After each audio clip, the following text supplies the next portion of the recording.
अस्सलाम वालेकुम, welcome back in झटपट टॉक शो।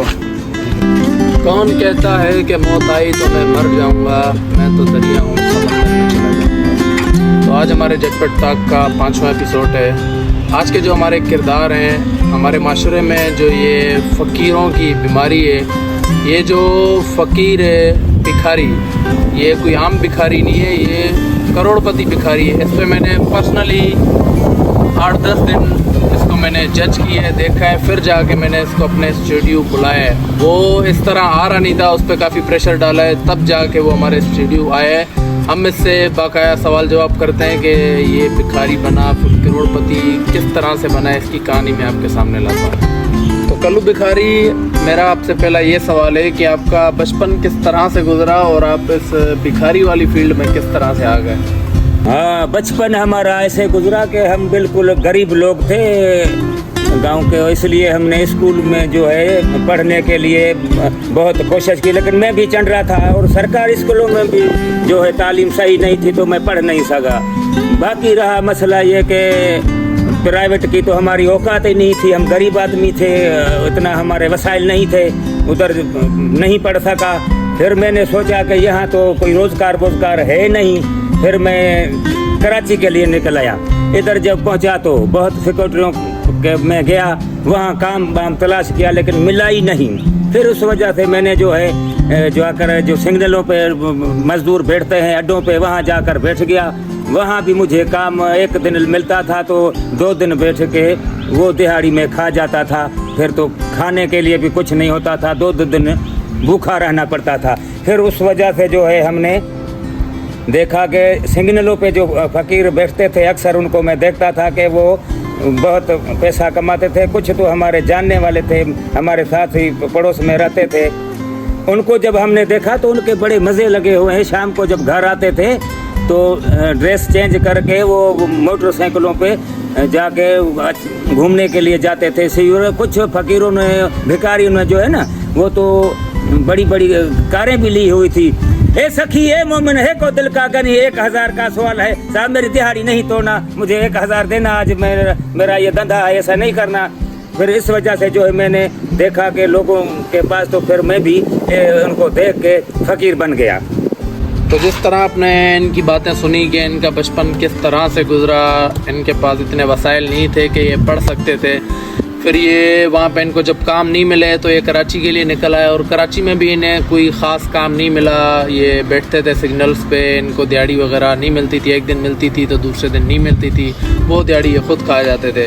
तो वहाँ पे इन्होंने सिग्नल्स पे ही जो भिखारी होते हैं उनको देख के इससे भी लालच आई कि वो इतना पैसे कमा रहे हैं, भिखारी हो गए तो मुझे भी इस फील्ड में आना चाहिए। तो कल्लू फ़कीर, आपका पहला एक्सपीरियंस कैसा रहा? पहला तजुर्बा मेरा ऐसे रहा कि पहले दिन जो थे मैं सिग्नल पे जब चला गया तो मुझे जो भीख मांगने का तरीका तो नहीं था, शर्म भी बहुत आ रही थी क्योंकि हटा कटा जवान था, लेकिन भूख की वजह से तंग होके और दूसरा जो है दूसरे फ़कीर को देख के लालच में आकर फिर उधर जब गया तो मैंने सोचा कि कैसे मांगूं। फिर इस वजह से मैंने जो अपना अंदाज जो है वो चेंज किया कि है कोई सखी, कोई मोमिन, कोई दिल का गनी है जो 1000 मुझे दे देवे, मेरे फ़कीर का सवाल पूरा करे। तो उस ज़माने में जो है ना वो 1000 रुपया बहुत बड़ा था, तो मुझे 5, 2, 10 दे के शाम के टाइम में, जब उस ज़माने में सस्ता था, मेरी दिहाड़ी थी 50-60 रुपया, तो मुझे तकरीबन 375 रुपया बन गया हमारा शाम के टाइम में। बड़े हमारे मज़े हो गए और मैं बहुत जो खुश हुआ। मैंने बोला अगर ऐसे काम चला तो मैं भी इन फ़कीरों की तरह जो है बड़ा बन जाऊँगा। तो जिस तरह आपने बताया कि आपने पहली दिन 375 रुपये कमाए, जबकि उस दौर में मज़दूरों की दिहाड़ी हुआ करती थी 50-60 रुपये।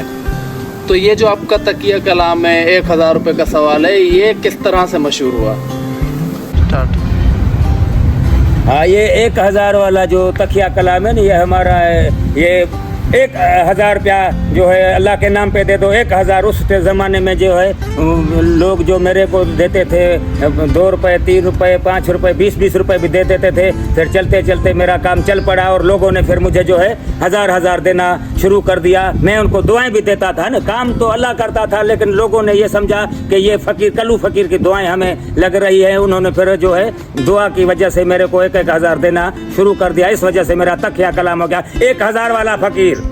तो जिस तरह आपने बताया कि आपका ये तकिया कलाम कैसे मशहूर हुआ और आप मांगने का सिलसिला आपका बढ़ता गया, मैंने आपके बारे में पूरी इन्फॉर्मेशन ली है कि आपके 7 बच्चे हैं, उनमें से कुछ आउट ऑफ कंट्री गए हुए हैं, कोई दुबई गया हुआ है, कोई यूरोप गया हुआ है और आप कोई करोड़ अरबपति हैं। आपके वाड़े बड़े मशहूर हैं, ये बात किस हद तक सच है? हाँ जी, ये आपको किसने बता दिया कि हमारे बाड़े हैं और हमारे बच्चे बाहर हैं? आपको कैसे पता चला इस चीज़ का? हाँ तो चलो, अगर पता चल गया तो है हमारे बच्चे बाहर हैं, मेरे बाड़े, और मैं पैसे वाला आदमी हूँ, तुम्हारी तरह सुनिया डर थले ही हूँ। ये देखो, ये चाबी, ये मेरी कार भी है, मेरी कार भी है हमारी।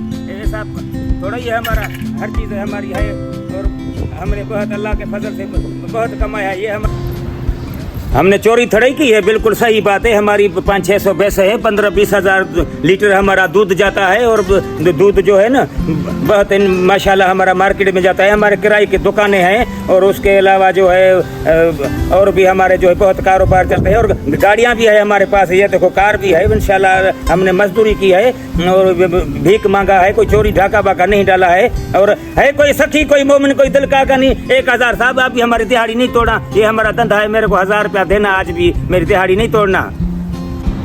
तो जिस तरह आपने इनकी बातें सुनी कि इनके भैंसों के बाड़े चल रहे हैं और इनकी पर्सनल 10-12 दुकानें, जितनी मैंने इन्फॉर्मेशन इनसे ली है, ये जब शुरुआत में इन्होंने ली थी 4 भैंसें, मैंने पर्सनल इनसे बात की है, फिर 4 भैंसों से इन्होंने बढ़ाते गए 10 भैंसें, 20, अभी जाके इनकी 600 भैंसें। और इनका दूध, ये तो डर की वजह से ज़्यादा बोल लिए 20,000, लेकिन 12,000 लीटर इनका दूध जाता है पर्सनली। हाँ, तो कल्लू फ़कीर, ये जो पाकिस्तान में भिखारियों का सिलसिला चल रहा है, इनके पीछे कौन है? कौन सी माफिया जो है ना कुछ नहीं कह रही? इतने सारे भिखारी बढ़ गए हैं, डेली की तादाद में आप देखो तो हज़ारों भिखारी हैं इधर, हर सिग्नल पे, हर चौराहे पे, मार्केटों पे, मतलब हर तरफ फैल गए। तो इन्हें बोलने वाला कोई नहीं है, इनके पीछे बैकअप किसका है?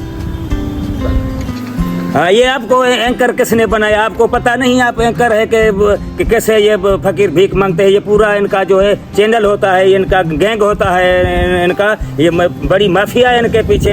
ये जो यतीम लोग होते हैं या बेवा औरतें होती हैं, इनको अगवा करवाते हैं, इनको पकड़वाते हैं और फिर इनके जो किसी के हाथ काटते हैं, किसी की उंगली काट देते हैं, उन्हें माजूर बना देते हैं, इस वजह से कि ये भीख मांगे। और इनके आपस में सिग्नल बांटे होते हैं, किसी को 10, किसी को 20।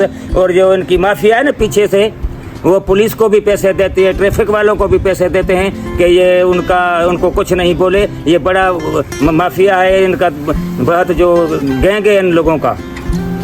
तो जिस तरह से इन्होंने बताया कि फ़कीरों के पीछे, इन भिखारियों के पीछे कितनी माफिया छुपी हुई है। चलो, मैं आपसे एक आखिरी सवाल ये करता हूँ, अभी तो आप सेट हो गए हो, करोड़पति हो गए हो, तो ये छोड़ क्यों नहीं देते? छो छड़ा चरिया छा चले छजा ही मुझे रोटी रोजा। ये सखी है मोमिन, 1000 का तुम भी मेरे को दिहाड़ी देना। मेरे को तो बेटे भी बोलते हैं ये काम नहीं करो, लेकिन मैंने उनको भी मना किया है। इस दौर में 20-30 हज़ार मेरी दिहाड़ी लग जाती है। 1000 वाला मशहूर फकीर हूँ मैं, ये कैसे छोड़ सकता हूँ? ये मैं नहीं छोड़ सकता बाबा, ये मेरा धंधा है।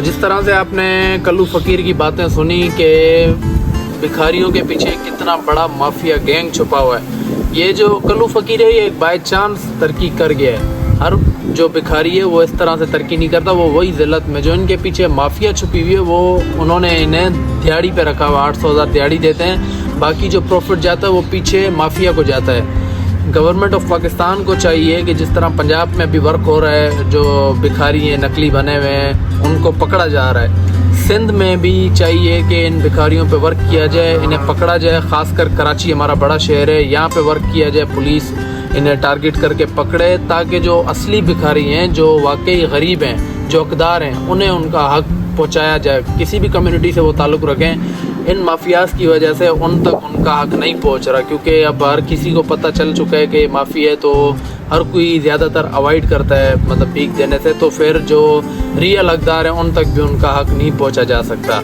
अगर ये जो भिखारी माफिया बनी हुई है, गवर्नमेंट को चाहिए कि इनके लिए कोई काम खोल दें दिहाड़ी वगैरह का, तो ये काम कम हो सकता है।